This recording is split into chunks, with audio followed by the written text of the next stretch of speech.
So you guys ready for James, ladies and gentlemen? All right, very good. So I'm going to give you a little intro here. If you're not familiar with James Altucher, first of all, he's a hedge fund manager. He's been doing software as a software developer for over 30 years, and he's also been managing money for 18 years right now. You may know him as a best-selling author, and of course, you've seen his face all over the net. So, without further ado, I want to bring to the stage Mr. James Altucher, who's here to talk about what is trending next. Let's give him a big round of applause.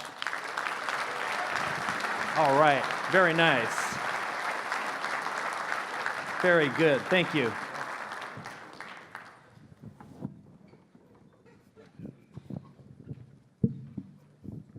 Thanks.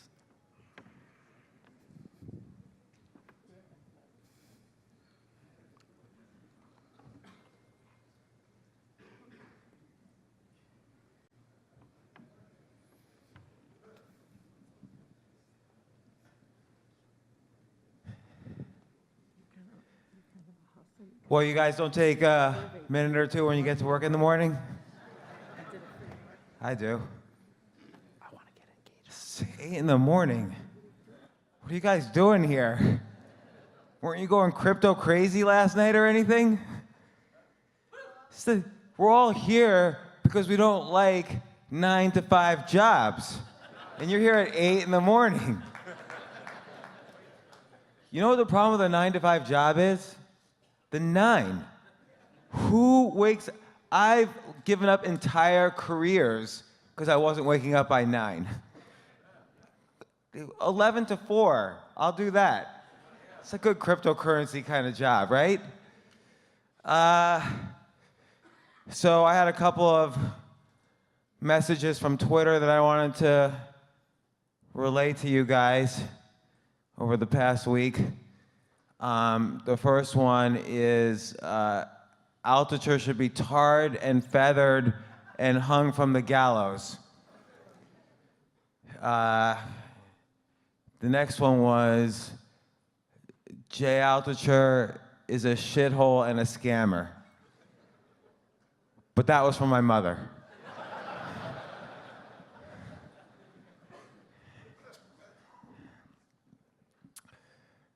How many people, unfortunately, have seen my face because I bought the internet? So a lot of people. They took the ugliest possible, not that I'm so great, but they took the ugliest possible pictures because those were the most effective. For some reason, like everyone wanted to click. How ugly can that guy get? I'm gonna click more. And then I'm gonna buy his product. Oh man, though there are so many ads. You know what? The ads are there. It's not like I just went out and bought like $1 billion worth of ads. The ads are there because people want to learn what is happening. There's some very basic questions that everyone has. Is this a day trading thing? Is this an investment fad? Is this like pets.com and like most of these things are going to explode? Is this like the internet where it's going to bust and then go back up? You know, how can I invest for, you know, a better future for my family? How can I just get educated on what other businesses might revolve around this? So for 20 years, I've been building internet businesses, managing money. I'm also a software coder by background.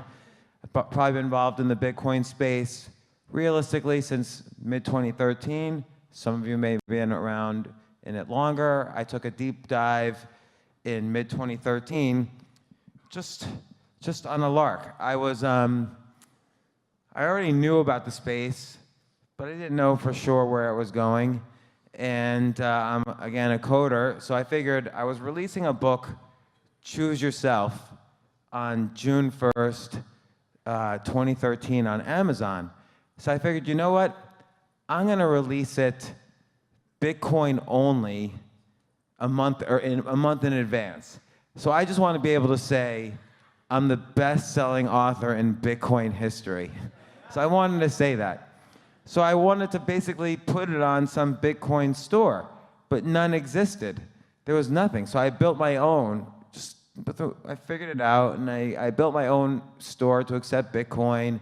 And it was very hard to figure out, actually. And I've been a coder for a long time, but exchanges wouldn't help me. Banks wouldn't help me. It's very hard to figure out how to kind of figure it all out, but I did. And I had a big announcement, best-selling, So I sold a PDF of Choose Yourself for 0.1 Bitcoin was the price, because Bitcoin was going for about $60 at the time. So that means if you bought it then, I have $1,100 for a PDF file I sent you. So, fuck you. I don't mean that. I don't mean that seriously. I meant thank you. So then CNBC calls me and says, oh, can you come on and talk about Bitcoin? And I went on, yeah, Bitcoin's gonna go up, it's the future, blah, blah, blah. And then Herb Greenberg, who's a great anchor on CNBC and good friend, he's a very good guy, he said, come on, tell us the truth. Did you really just do this for marketing purposes? And I said, well, I'm on national TV, so you tell me. It worked. And it's funny. Everybody had to put their email address after they bought the book, so I could see where did everybody work who was paying Bitcoin. And there were email addresses from eBay, from Amazon, like all the major e-commerce sites had Bitcoin, 0.1 Bitcoin to pay in 2013 for my PDF. So they were all looking at this even back then. And now, the latest news is, I think just 2 days ago, is eBay's seriously considering it, and Amazon's already registered a bunch of domains relating to Bitcoin. We'll get to that in a little bit. So then about 6 months ago, some guys came to me. I had made them some money on an angel investment, and they came to me and said, what's next? And I gave them my theory of Bitcoin, and not just Bitcoin, but many cryptocurrencies, and where they're going. And more importantly than where is why they are going. Because if you don't know why, you can kind of lose faith, particularly on a downturn like we just had. Faith is the wrong word. Bitcoin's not a religion. I think many people confuse it for that. And you see that all the time. I think that's part of some of the hate that I get from the ads. Like, what does this guy know about crypto philosophy? He shouldn't be doing ads. And so I met with these guys who I had made some money for before, and they bought into what I was saying about cryptocurrencies and why, and which ones would be good and which ones wouldn't be. And they said, how about we start you off with about 100 million, between 50 and 100 million, to do a hedge fund, to investing in just cryptocurrencies, because I had managed money before and I'd helped them with their money before, and they saw I was professional about it. And I thought about it, because it's an easy way. It's not an easy way to make a living, but there are some stresses that are different than other stresses. And I decided I didn't like some of the stresses, which is, why make 10 people who are extremely wealthy slightly wealthier, and then every 6 months have them all yell at me at the same time, which is part of the hedge fund business. One time I was running money, and I was up for 14 straight months. Never heard a word from anybody. The 15th month, I was down. Every single one of my investors called me and said, is there an emergency? Should we pull out our money? Is there something happening? Is there something we don't know about? And I would say, I'm down 0.5%. Like, just relax. I'm not giving you your money back. So I didn't want to deal with that again. And I figured, you know what? Enough people were I started to see, I wrote this book, Choose Yourself, which is all about getting rid of the gatekeepers in your life, getting healthy enough in many ways, physically, mentally, emotionally, even spiritually, getting healthy enough so that you can make the decisions in your life for your own, without the system telling you what to do, without your peers or your professors or your bosses or your parents or family or whoever pressuring you to do different things. You would have the health and energy to choose your own decisions. And I sort of saw that among many of the readers who, along with me, subscribed to this philosophy, they were getting involved heavily into cryptocurrencies, which I had avoided, just like I had avoided writing about stocks, I had avoided at this point writing about cryptocurrencies. But then I saw they were massively getting into it and doing it in ways which I thought showed me they didn't really know what they were doing. And by that I meant they were getting involved in cryptocurrencies that I thought were in fact Ponzi schemes or scams or frauds or whatever. And because they didn't have either the technical background or the business background, they didn't understand why many of these things were scams. And as many of you know, out of the 1,500 cryptocurrencies that are probably out there, and more every day, probably 95 to 98% of them are total scams or frauds or useless. We saw a lot of the names of them up there on the screen. When he asked, what are the coins you own? There were some obvious scams up there. Most of them were obvious scams. And that's okay, because you'll still make money on them. Some people made money on pets.com. I actually lost all my money on pets.com. That's another story. I gave that talk in 2002. And so I decided, you know what? People need to know more about the space. They need to get an education into why this exists, where it's going, how to identify a bad coin, how to identify a good one, what are other businesses that are ancillary to the cryptocurrency business, meaning, you know, my first successful business was an internet business. I didn't make a website, but what I did was I was like the picks and shovels in the gold rush for the internet. I made big, huge, you know, Fortune 100 brands their very first websites. So I made the very first AmericanExpress.com, the very first TimeWarner.com. I was a picks and shovels guy. And you might, my biggest customer base, actually, and you might be able to tell this just by the way I look, is I made all of the websites for the gangster rap record labels. All of them. I'll let you just absorb that for a little bit.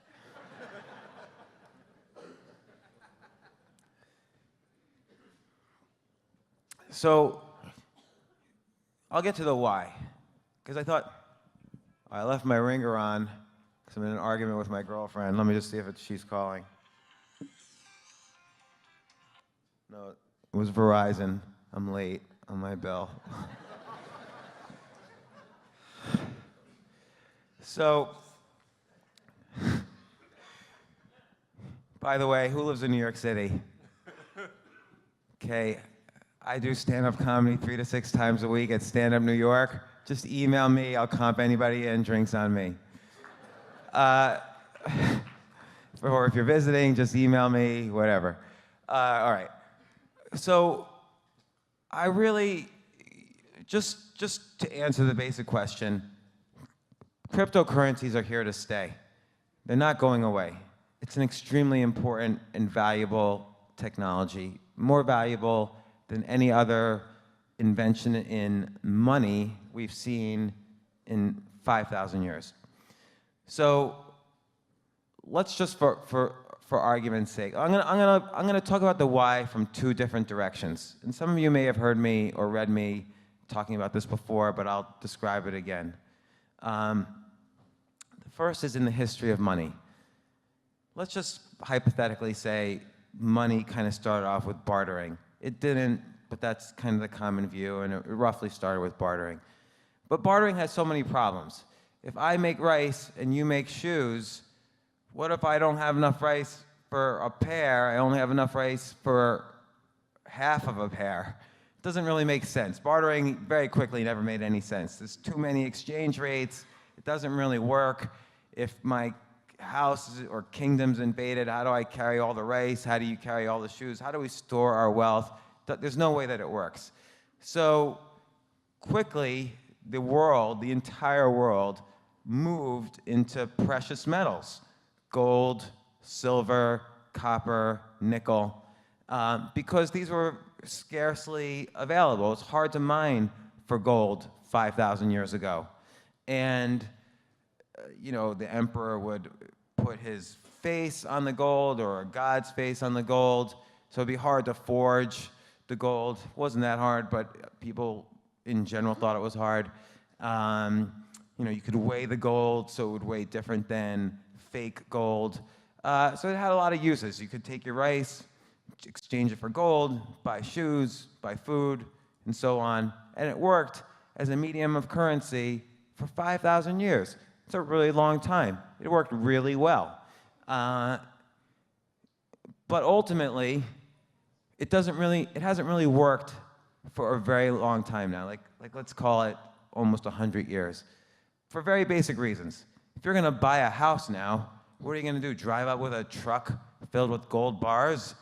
Or if you go to the bank, are you gonna put all your gold in the bank? If your kingdom was invaded, are you gonna take all your gold on your back and move to another country? Like gold, silver, and gold in particular. I was debating somebody about gold recently, and I said it's just a rock, really. Like people say, oh, it's real. It's just a rock. And the guy corrects me, no, it's a metal. Whatever. And yeah, gold actually has some industrial uses that most people don't know about. It can conduct electricity. Gold is actually a mild antibiotic, so if you wanted to, you could eat food with gold and it would get rid of bacteria that's on the food. You've probably seen some of my ex-clients wear gold in their teeth. Again, because it's an antibiotic. But also silver has the exact same uses for 1/60th of the price. It conducts electricity. There's something called silverware. It's not called goldware for a reason. And most people, like me, have silver cavities, many of them. But that's it. That's all the industrial uses of these things. And as a use of money, it's just because we believe. It's just for 5,000 years we believed that it was money, so it was. But you can't actually use gold for anything else. Like, I go to the bakery at the bottom of my apartment building, and I can buy a donut and with dollars and with Bitcoin, actually. But I can't do it with gold.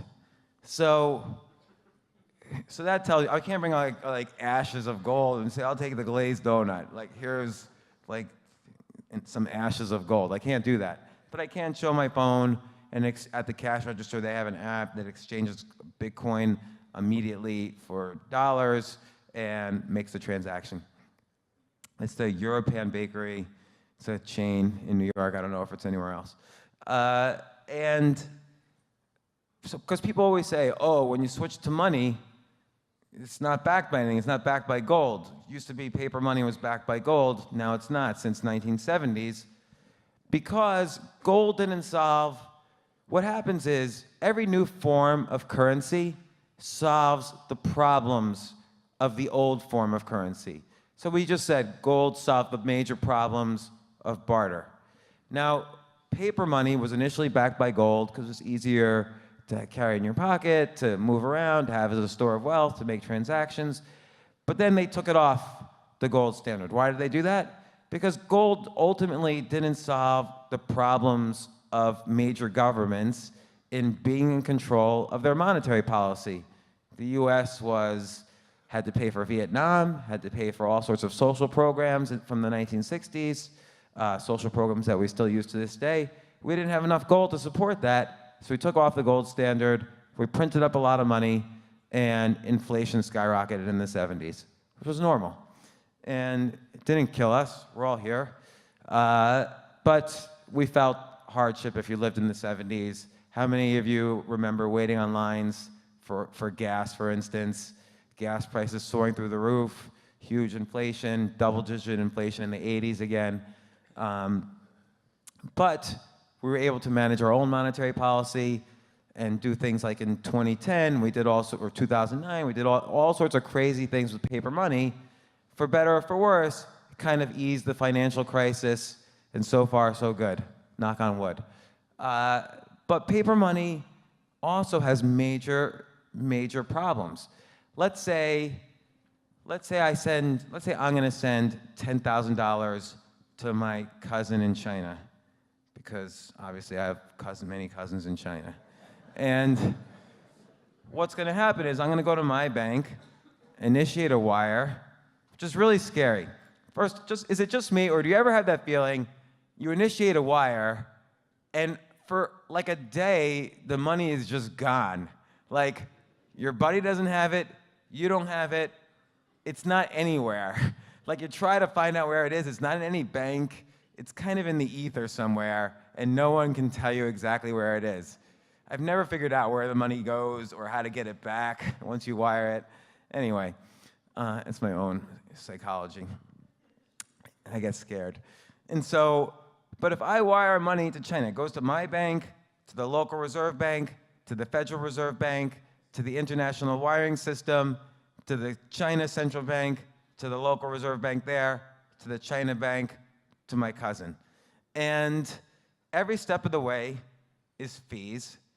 Every step of the way is the potential for human error, as money gets moved from one place to another. Every step of the way, your privacy is invaded. Somebody knows what's happening. Even the entire world knows when it goes through the international wiring system. Now, most of the time they don't care, but privacy of transactions is a pretty big deal. You kind of want it sometimes. And depending on what you're buying, like painkillers, let's say. I'm not saying me, my cousin. So that's a major problem, is that all these fees create inflation in the banking system and prevent privacy on private transactions, and you don't want the government seeing necessarily every three-letter organization seeing every transaction you do. There's also the problems with human intervention. Right now, I'm going to just pull whatever I have in my pocket out. Okay, $100 bill. Unfortunately, that's the bill I pulled out. So there's potential for human error with this $100 bill. Some guy sitting at the Federal Reserve, which nobody really understands what they do, some guy sitting in the Federal Reserve could say today, you know what, I think I'm going to print up another 1 trillion of these, and let's just see what happens. I think that's a good idea. Well, he didn't get my permission to do that, or your permission, but it could completely ruin the value of this. Like that. Just did that for effect. Obviously, it didn't really shock you that much. You're all billionaires somehow. I'm a hundredaire. So human error in monetary policy is a big deal. So far, it doesn't seem like a big deal in the US, but almost every country out there, like all of South America in the 80s, at one point or other, they were completely wiped out. Almost every country, almost every Asian country has been wiped out due to their currency being wiped out. Europe had all sorts of problems, like with Greece, Portugal, Spain. Russia in the 90s was totally wiped out because of their currency. Famously, Zimbabwe, famously Germany in the 30s, or in the 20s, which led to World War II and the rise of Hitler. So human intervention in monetary policy, humans make mistakes and could cause lots of problems for the money you're holding in your pockets and in your bank account. Your bank account could literally disappear.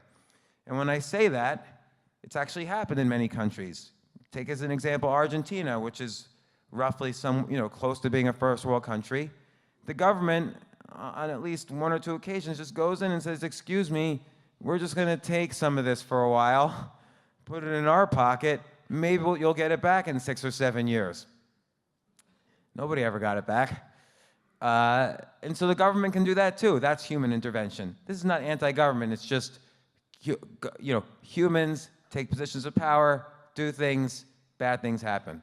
And we see this all the time in every single country. And knock on wood, we haven't really seen major disasters in the US, except that the value of the dollar does go down a little bit every year thanks to inflation. But so these are some of the major problems with paper money. There's also other problems like forgery, double spending with credit cards, other problems.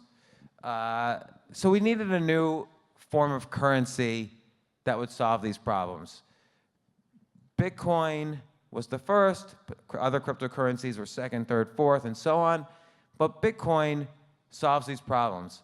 I can just immediately send my cousin in China my private key or my public key and my wallet, and instantly now he has my Bitcoin, my cryptocurrencies.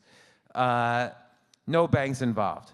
Nobody knows about the transaction. So we got privacy. We have reduced fees depending on the size of the amount and depending on the currency we use. We avoid forgery. We avoid double spending. We avoid the potential for human error. He can take the hard drive, he can put it in a hard drive and bury it in his ground, or put it in a safety deposit box, or remember some kind of hash into the wallet. So there's lots of ways you could store securely and privately the wallet. Like, we always hear stories about exchanges being hacked. This is actually a relatively small part of what's going on in the cryptocurrency industry. It's much smaller than the amount of robbery and hacking that happens in the paper money industry. So that's not really a big deal. And there's plenty of ways to store cryptocurrency that are completely unhackable and safe. I keep my cryptocurrency in a hard drive in a safe. So, I'm going to go to another direction.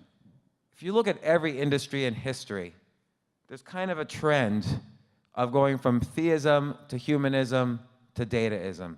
Like, if you got sick, let's look at medicine. If you got sick 500 years ago, you would pray to God or pray to a shaman or whatever, please heal me. Maybe I did a sin and I got sick, so now please heal me. I'll be better from now on. Nobody ever was. People died. And then, a couple hundred years ago, we started to get doctors. The experts would put leeches on you at first. Then they would hit you with that knee, that thing, and take 2 aspirin, call me in the morning. So we went from theism to humanism in medicine. And now we're seeing a big shift to dataism, like get MRIs, EEGs, genetic testing, and then out of that will come a prescription. And we trust data more than we trust the humans or the gods to cure us. Same thing happened in, let's pick another industry, war. At first, 2 countries were going to war, they would have big sacrifices to their gods beforehand and see what would happen. Then, whoever had the most humans and bullets on the ground, they would win. Now, every single day, World War III is being fought. Like, if you work at a Fortune 500 company, every single day, foreign entities are trying to hack into your systems. If you are, and this is a problem every day, if you work at the electric grid in Poland, for instance, then God help you, every single day you're being hacked and you're constantly fighting with hackers to prevent blackouts. And that's true for every Eastern European country and parts of the US. Because all the wars are now being fought, and we see this with all the news about the last election. All the wars are being fought right now with data, every single day. So the same thing's happening with money. First we had, in God we trust. Then we had, if you don't believe in that, well, here's George Washington, and here's the signature of the Secretary of the Treasury, so maybe you could trust that. And for some of you weirdos out there, there's a pyramid with an eye on it. Maybe you could trust that. There's all these ways that are intended to trust. We went from in God we trust to George Washington to some other weird thing. But now we are getting into a state where we trust data, like something like Bitcoin, which solves, again, all these other problems caused by paper money. And it's got about, people always say, well, what's backing paper money? What's backing gold? What's the use here? Well, Bitcoin now, you really have something backing it.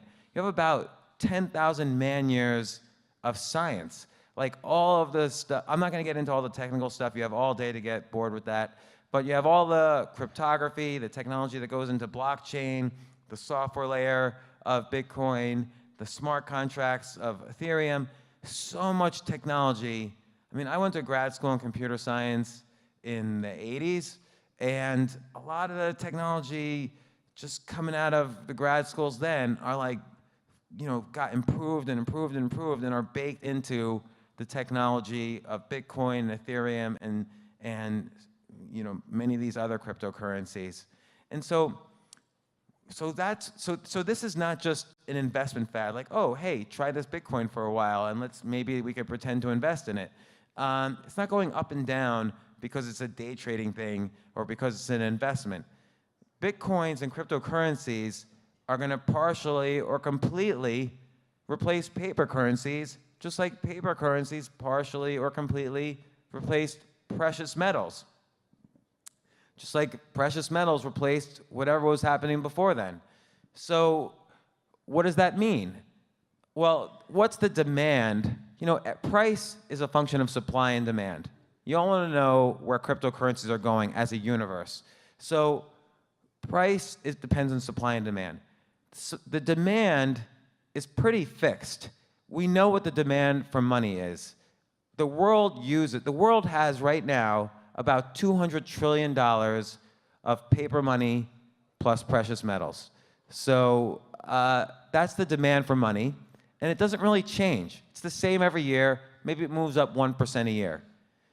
The supply of legitimate cryptocurrencies right now is probably about $200 billion, and that's pretty fixed. We saw on the sign there, Bitcoin was by far the biggest, and then Ethereum, and then there's a few others. The legitimate cryptocurrencies are about 200 billion worth, and Bitcoin supply is fixed. It's 21 million Bitcoins will be made between now and the end of time, or minted. So if supply is fixed and demand is fixed, and there's 1,000 times difference between them, the only thing that's going to change is the price. So the price is going to go up a lot in order for the supply to meet the demand. Now, how do you take advantage of that? Do you just buy Bitcoin, just buy Ethereum? Maybe, but you also want to diversify. So Bitcoin has problems also.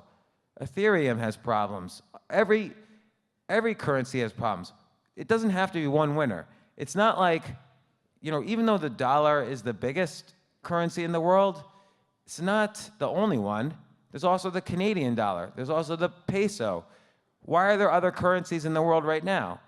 Because of this artificial thing called geographic borders. In 1770, we went to Canada and said, hey, do you want to join us? And they were like, no, you guys do your thing, we'll do our thing. So they made $1, and we made $1. Ours is the real dollar, and theirs is the Canadian dollar. But there's still two currencies made by that geographic border. Now, with cryptocurrencies, we have what are called problem borders. So let's take Ethereum as an example.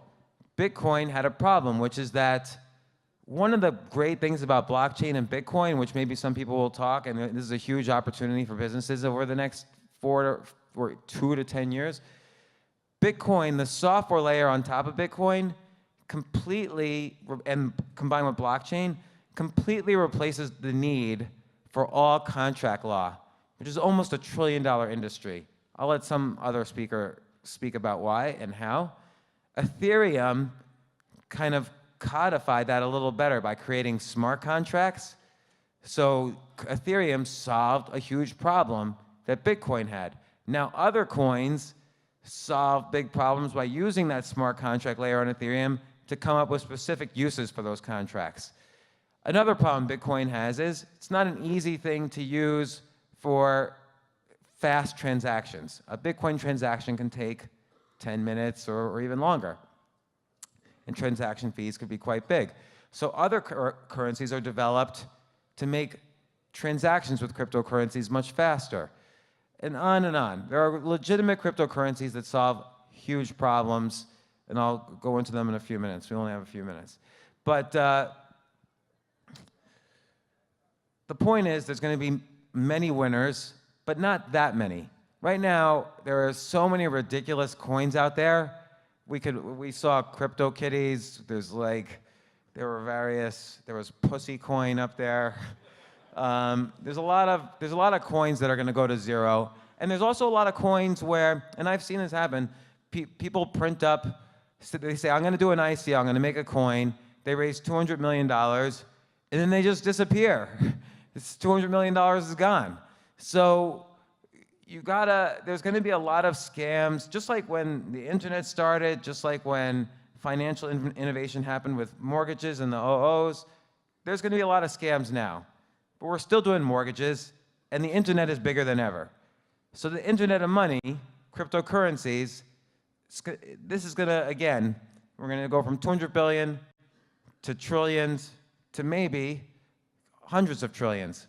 So it's just a matter of, again, why did I get into the kind of newsletter space? Why do you see my ads everywhere? It's because I wanted to get my readers initially to stop buying or getting involved with all these scam currencies, because there are legitimate ones that if you're in, will create real wealth.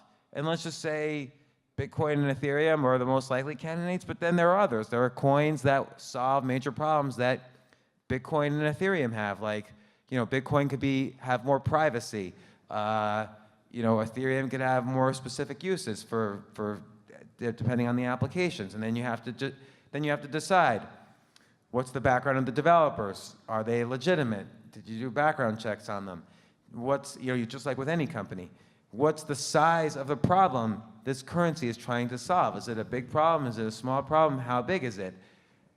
Very important. How are currencies? How can new Bitcoin, for instance, be created? Is 21 million the real limit, or is it 500 million? With some currencies, you can't tell. With some currencies, you can tell, but you can't tell how many of the coins the founders can put in their pockets. So you have to understand all these things. And the good thing is, with the proper research, you can study the code, and you could see, oh, I can verify for myself, Bitcoin can only mine 21 million coins, unless there's various forks, which you can see way in advance, and so on. So this is the why, and this is possibly the where is it going, because again, 200 billion in supply, 200 trillion in fixed demand, and there's only so many legitimate cryptocurrencies that are going to be developed. So supply is really not going to increase all that much, just price will increase. That's basically the basics. That's why I got into this space. You do, unfortunately, see my photo everywhere, only because they're working. So as long as they work, if $1 gets me $2 worth of newsletter sales, so I can educate more people about what this crazy new, the most important economic tectonic shift in history, I'm going to just spend that $2 on more ads, because I want everyone to see my face everywhere. Hey, James, could we ask a couple audience questions really fast? Yeah, that sure. Surfaced? Okay, there's a couple. The number one that came in was, what's the most valuable tool in your arsenal for finding a solid cryptocurrency? So what are you using right now? The most valuable tool is that I know, this is not for everybody, but I know a lot of people. I come from Silicon Valley, so I know a lot of the developers. I know a lot of the people making cryptocurrencies. I've studied it for many years. I read the code myself. But again, very important. What's the size of the problem that the coin is solving? Who are the developers, and do background checks on them? Make sure you understand how new coins can be mined. Like how are decisions made on the coin supply? The coin supply doesn't have to be fixed, but you need to understand how coins can be mined, and it fits your philosophy of how many coins should exist, and does that fit the size of the problem, and so on. So those three tools are the most important. And then, of course, for me, I ask around, who are the people I could trust? And so again, not everybody, if you're from Iowa and don't have access to that, you know, you don't have to get to my newsletter. Find a newsletter or a research service that you trust to answer these questions or help you with your research, or get a bunch of them to help you with your research. The more, the merrier. So, what's another question? Okay, we got one more here, which is, where's the smart money going in 2018? You more or less answered that, but can you give them an any specific ideas that come to mind? Yeah, I mean, there's a difference between the smart money and the masses money. We still don't have, we have some people in Silicon Valley own a lot of coins, and some people in New York own a lot of coins, and then pockets of people in other cities own coins. But there's 15 million millionaires in the world. There's 300 million people in America who don't have any cryptocurrencies and barely know what a Bitcoin is.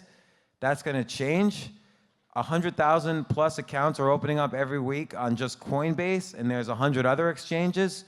So what do people do when they open up an account on Coinbase? They buy some Bitcoin. They buy some Ethereum. Maybe they buy some Litecoin. So the basic coins are going to continue to go up. I do see prices going up huge over the next few years, and that's just to get people into the space. That's just because people are going to use this as an asset. Every millionaire is going to be told, you need some exposure to the space. Every bank, every broker, everybody, they all say up front, oh, you know, don't do Bitcoin. That's because they run a bank. You don't need to put Bitcoin in a bank. And meanwhile, JP Morgan, their IT department is all over Zcash because it makes transactions more private.